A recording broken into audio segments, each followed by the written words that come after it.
Welcome to the Dove Podcast, where we hope you find your purpose through the power of stories. On today's episode, I go over how having a rite of passage will help you find your identity and purpose. If this episode brings you any value, please head over to iTunes or Spotify and leave us a 5-star review. If you're watching us on YouTube, be sure to hit that subscribe button, like this video, and drop a comment in the comment section. Now, let's jump into the episode. What is up, guys? Welcome to episode 2 of the podcast. As you can tell, we're in a totally different space. We're in the podcast room at my apartment complex. Basically, all you have to do is just go to the app that we have and make a reservation, and you can have the space up to, I believe it's like 2 hours. So yeah, I kind of kicked myself out of my living room and now we're in here, and we're going to be in here for the rest of the time that I'm able to give you guys these videos. And I'm super excited to share everything that I have, and I'm extremely excited to bring on other guests onto the show. I've actually had a couple people reach out that want to be on the show that have some really, really deep stories that they want to tell. They've never told anyone about them. So I'm really excited to have them on, and they're former military friends that I've had that I met through basic training. So yeah, I would love to have them on here. Eventually, we're going to get them on here. So stay tuned for that. But I kind of want to go ahead and jump into this episode. We don't really have a rite of passage these days. Like, most people just go to college and that's their rite of passage. But I think in order to truly find out who you are as a person, like what your strengths are, what your weaknesses are, and literally like who you are as a person, you need to be put to the test.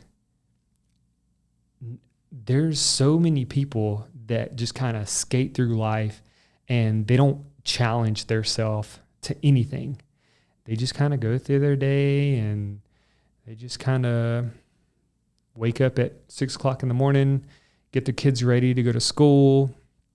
Or if you don't have kids, you wake up at like 7 o'clock, 7:30, like I do. And then just rush in the morning and go to work. So, and then you go to work for 8 hours a day. You have a 30-minute lunch, an hour lunch, and you're probably eating crap because it's just a comforting food, and you don't know, and you want to lose weight, but you need that instant gratification for something that just makes you feel good in the moment. And then you have your day, you go home, go pick up the kids, or just go straight home and then sit on the couch and then go eat dinner. And it's probably another crappy dinner because you're just comfortable and you don't want to. The same thing with lunch. You just want to have something that feels good. And you probably drink a beer or drink a Coke. You don't drink water. You probably drink like 1 cup of water the whole entire day. And so your body's not getting all this nourishment and all this food and nutrients that it needs in order to perform. And you're basically just setting yourself up for failure from the time you wake up. And that's why you're not feeling good, is because you're not fueling your body with anything. But that's a totally different story. But you just kind of go through your day and it's comfortable. And a lot of people, they don't even go to the gym to challenge themselves. They don't even go. They may go for a walk. And what's a walk going to do? Like, literally, if you want to change your life, what is a walk going to do? It may clear your headspace and help you think about things just because your brain is being active. But nobody really challenges theirself these days, which it kind of leads me to the point to where I'm extremely thankful that I was in a place to where I knew I wanted to become a better person, and I knew with the skills that I had at this point, I knew I wasn't getting them unless I made a huge right turn. And that huge right turn for me was joining the military. And by joining the military, it literally changed my life. Because for me, the military was my rite of passage. It gave me core values that I didn't have and that I wasn't really taught growing up. I mean, I was taught core values, because I went to church and I knew how to treat people. I knew how to, not to lie, cheat, steal, all these things. But the core values that the military gave me was integrity first, service before self, and excellence in all we do. So if you have integrity, then you're going to do the right thing when no one's watching. Like if you're walking past a piece of trash on the floor and you walk past it, you're not having integrity. Go back and pick the piece of trash up. Like literally, you're helping out somebody else who doesn't have to come behind you and do it. And then service before self, literally putting others before your own personal needs. Like the stuff that you're going through may not be as important as what someone else is going through. So always take in consideration of other people's feelings and what they're going through, because literally you do not know what other people are going through in their life. And for people who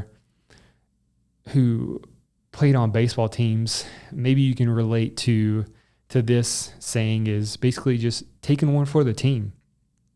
Sometimes what you're going through isn't as important as what other people are going through. And then the last core value that they instilled into us was excellence in all we do. And that's literally learning how to become better at every single thing that you do, every single day. To become a professional athlete or to become a pro at anything, you have to practice every single day.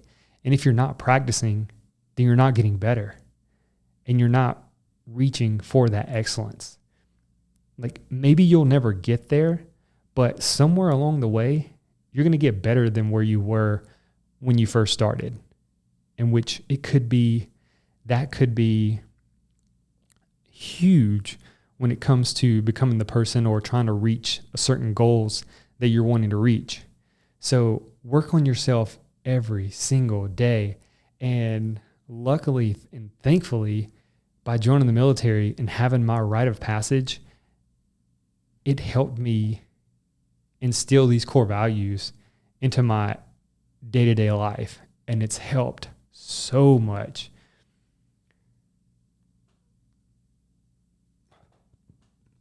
Ooh, had a burp. Kind of hot in here.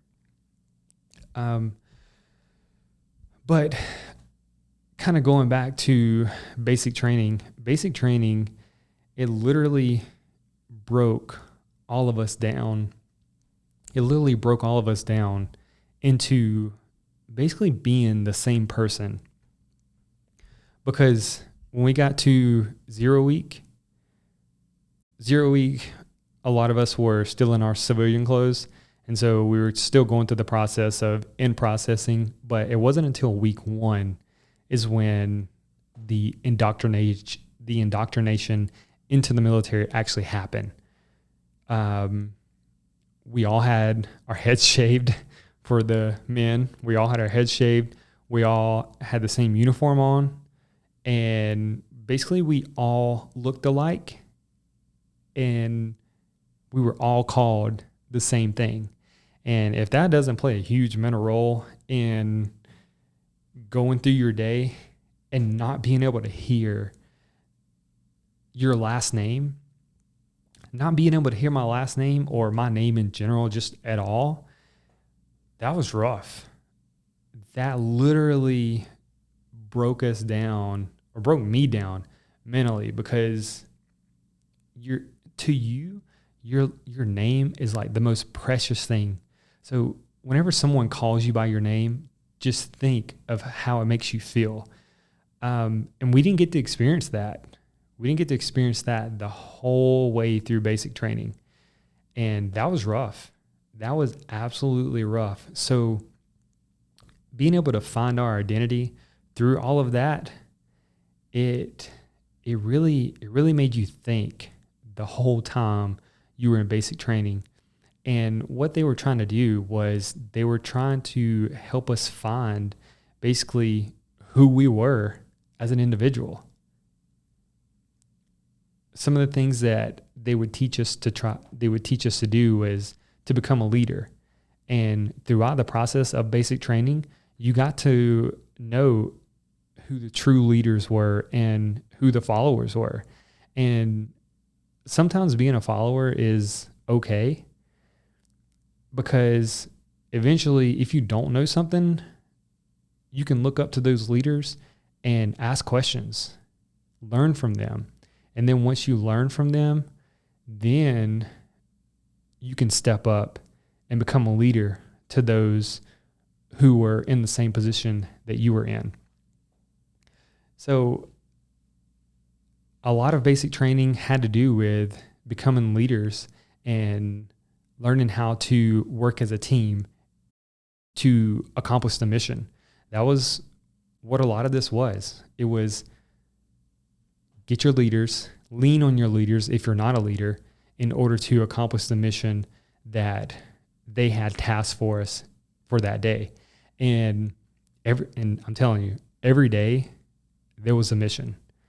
And a lot of us that went to basic training, a lot of you will get this, but for those who don't, we every day we would tell ourselves, just make it to in the morning times it was just make it to breakfast. And then after breakfast it was just make it to lunch. After lunch it was just make it to dinner. And then after dinner we would go back to our barracks and then kind of wind down for the night. And literally that's what every single day was. We were trying to accomplish the mission that we were dealt with, and then we just couldn't wait for breakfast. And then we had another mission, and then we couldn't wait for lunch. Then we had another mission, and then we couldn't wait for chow, or couldn't wait for dinner. And every single day was just like that. And I don't know, it's kind of weird because every day, the days went by so slow, but the weeks, for some reason, the weeks went by extremely fast. I know that probably sounds crazy to some people, but that's just how it was. It was the weirdest thing. I don't understand it, but yeah, that's what we were doing. We were kind of we were surviving until the next time to eat, and yeah, it was just a challenge every single day. And throughout those days, we learned what our strengths and what our weaknesses were, and then we learned how to build off of those. And if we had a weakness, then we looked for someone else who that was. If I had a weakness in a certain area, I would look for someone else to have a strength in that area. And if we had a task and I had a strength in this area, but I had a weakness in this area, but I could find someone who could fill in and get the job done. And so now you have two people coming together to accomplish a mission and it being done the right way, instead of if my weakness was just slacking and the MTIs would come by and see that, oh, the locker, the spacing between the coat hangers weren't exactly right. I don't know why. I could never get that. It was just because it had to be from end to end. It had to be it had to be spaced apart the same amount. And like literally some people would get in there and get rulers. And maybe it's just because I'm not good with numbers and rulers. maybe that was my issue. But literally it had to be the same amount of inches apart from the wall to the first coat hanger, and then from coat hanger to coat hanger after that. And like if you didn't have a lot of stuff in your locker, then you would have like huge gaps in between your coat hangers, which made it a lot harder. But if you had a lot of stuff hanging up in your locker, it was easy. Because I remember there was one point, especially when we got towards the end of basic, because we had like our dress blues and our ABUs that were in there. At one point, I could literally just take like 2 or 3 fingers and just evenly separate them, going all the way down in the hanger rack, which made it a lot easier at the end. But in the beginning, we didn't have much in our locker, so it was kind of difficult to judge that spacing. But yeah, it was just, and that was another thing. It was attention to detail. We literally had to go behind each other after making our bed, straightening out our lockers, folding our socks, folding our underwear. We literally would go behind each other and make sure we didn't miss anything. We had to make sure that everything was absolutely correct according to the manual that they gave us. Because if it wasn't, they were just going to come in there and just destroy it, unravel it, toss our bed, throw it on the floor, and tell us to redo it. Because what it was teaching us was to pay attention to detail. Paying attention to detail could be, in our scenario, in our case, if we were to get deployed, it could be the case of someone living or dying. And thankfully, I didn't have to experience any of that. But it's literally what could come down to it if we were put in that situation. So always pay attention to the little things that you do, because the little things that you do build up to the bigger things. And I don't know if anyone has ever heard this, but it's the small things. What am I trying to say? It's the fundamentals. If you're good with the fundamentals, then you're good. If you can literally perfect the fundamentals, all the other stuff, it doesn't matter, because you have your foundation, you have your fundamentals that you can build off of. And it's just like laying bricks. If you can lay the perfect brick and just be focused on laying that perfect brick, just perfect. And then you go to the next brick and you lay that brick. Perfect. Eventually, once you get done with building that wall, you're going to have a perfect wall. And that's what this was teaching us, was to pay attention to the details and make sure all of the fundamentals that we were learning were perfect. In the beginning, they were never going to be perfect. But what they were teaching us was to pay attention to those things that they were teaching us. That's why it was called basic training. It wasn't called advanced training. It wasn't called anything like super, super hard.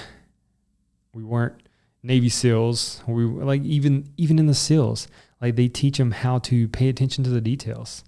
Like even at an advanced level like that, but those SEALs still had to go through basic training to learn that foundational process to become a seaman, is what they call their Navy people. But they still had to learn those basics that they could take to SEAL training to become a better SEAL.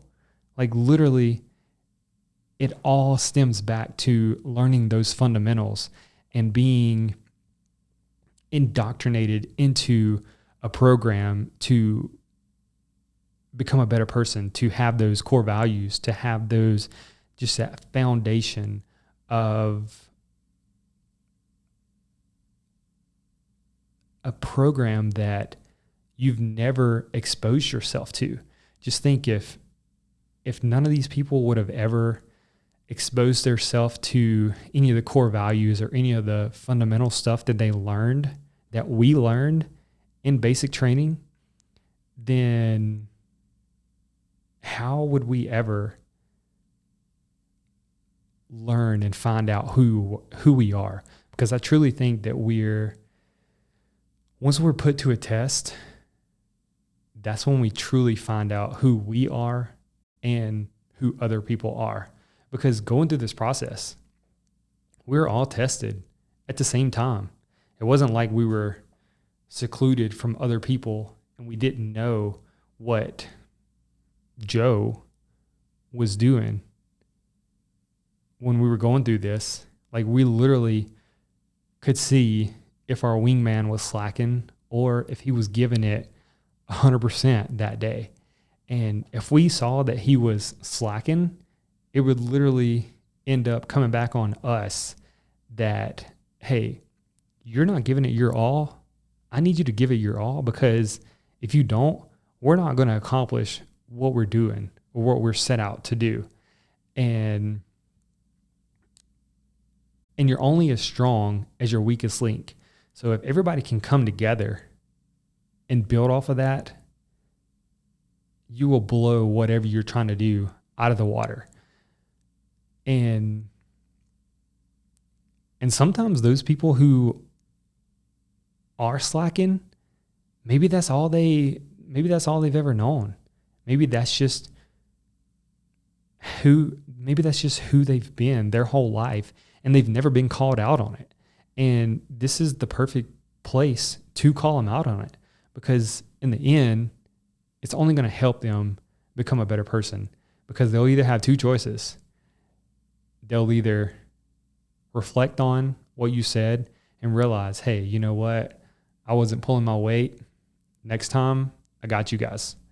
Or they just won't care, and they'll get left behind. Eventually, they'll wash out of the program like a lot of people did in basic training. We started off with 53 people, and I think we got down to probably 38 that actually graduated.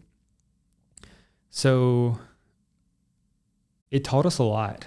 I know a lot of people, I mean, it was definitely a lot of our rite of passage to figuring out who we truly were.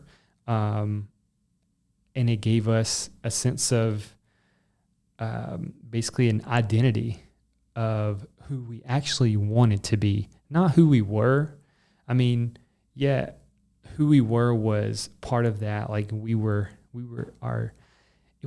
was in us the whole time, but I feel like we needed someone there to coach us and to help pull those things out of us that was truly in us. Because I've always had like a caring, serving heart, and I've always cared about other people, and I've always wanted to kind of take care of people. And that was the biggest reason why that was another reason why I joined the military, was because I wanted to get into the medical field. And at the time before I joined, about a good 6 months before I joined, I worked at a hospital. And I realized then I loved serving people, and just being able to see a smile on someone's face when you tend to them in their like most vulnerable like life situations. Like when someone is super vulnerable and you literally have a heart to take care of them and to serve them and do whatever it takes to put a smile on their face, whether it's give them a bath, take them to the bathroom, or just as simple as having a conversation with them. Like, a lot of these people, they didn't have anybody to talk to them. So when I was working night shift, I would literally go into their rooms, and because we would have to take their blood pressure and do their vital signs every 6 hours, I believe, 3 hours or 6 hours, maybe 4 hours. I can't remember. But we'd have to take their vital signs, and a lot of people would just stop and they would just say, thank you.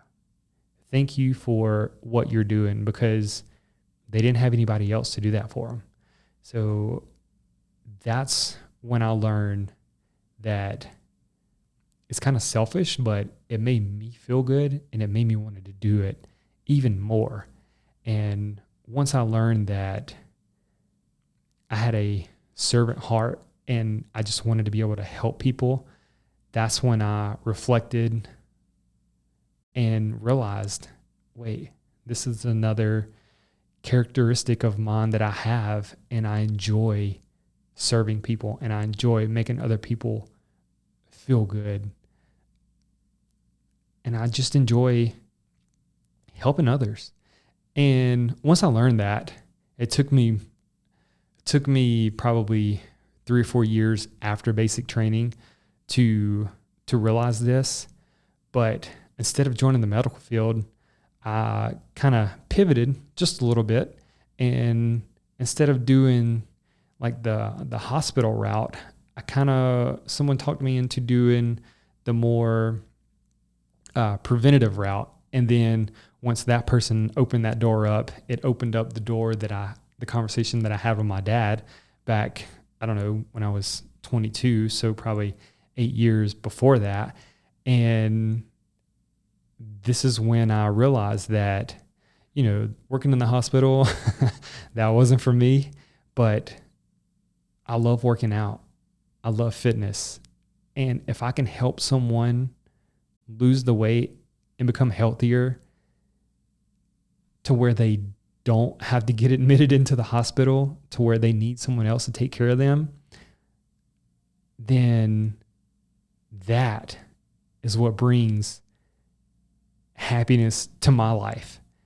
And that's how I can serve hundreds, if not thousands of people through the internet or online training. And all these things were just finally coming together. I had my core values to live by. And just based off of implementing discipline into my life, I could learn what it would take to serve these people, to go down this health journey, to become a healthier, more fit person.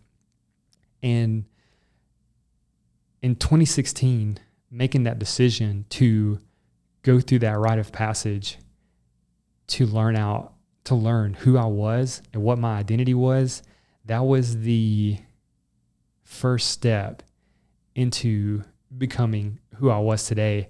And I'm so thankful for having the courage to make that first step and to take that leap into becoming who I knew eventually I could turn into. I didn't know what I would eventually get to, but I knew that if I didn't take a step, I would never get there. So if you've kind of finding yourself in this position and you don't really know which way to go, just go. Just go in a certain way. I'm not saying go join the military, but I'm saying go put yourself to the test. Whatever that may be, just go put yourself to the test and try to find out who you are.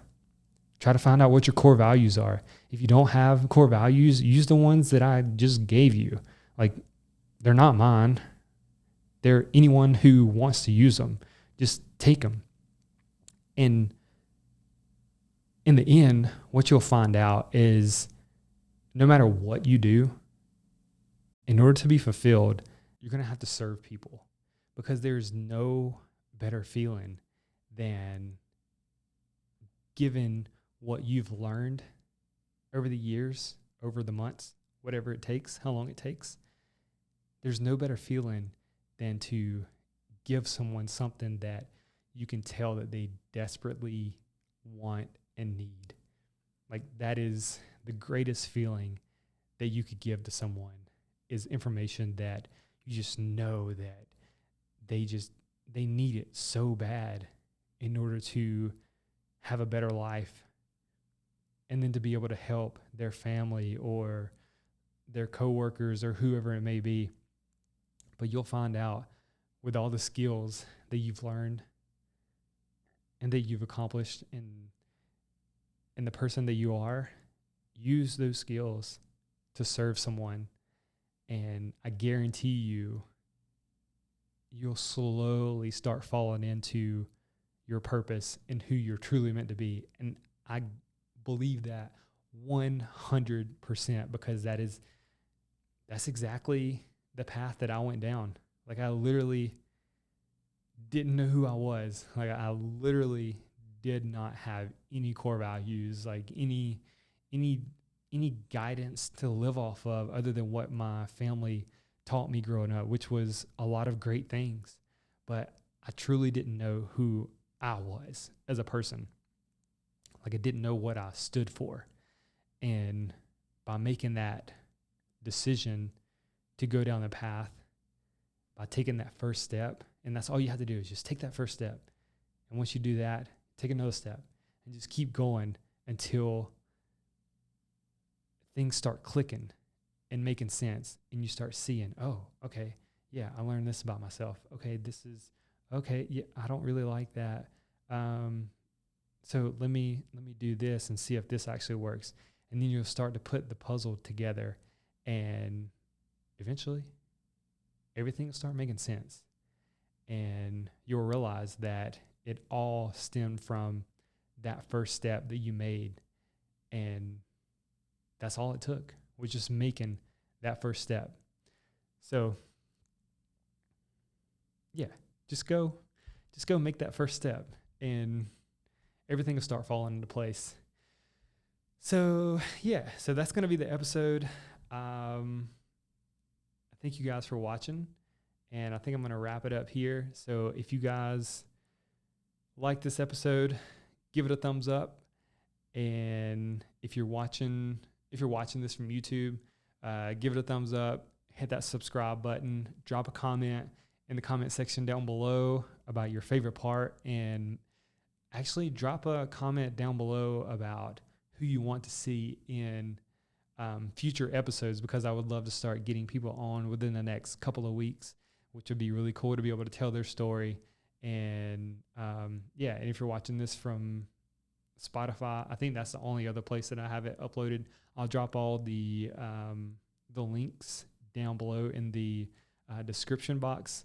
That way, if for whatever reason you don't want to watch it on here, you can just go to Spotify and listen to it, or you can actually watch it on Spotify too. I'll drop all those in the description box below. But yeah, thank you guys for watching, and I'll see you guys next week.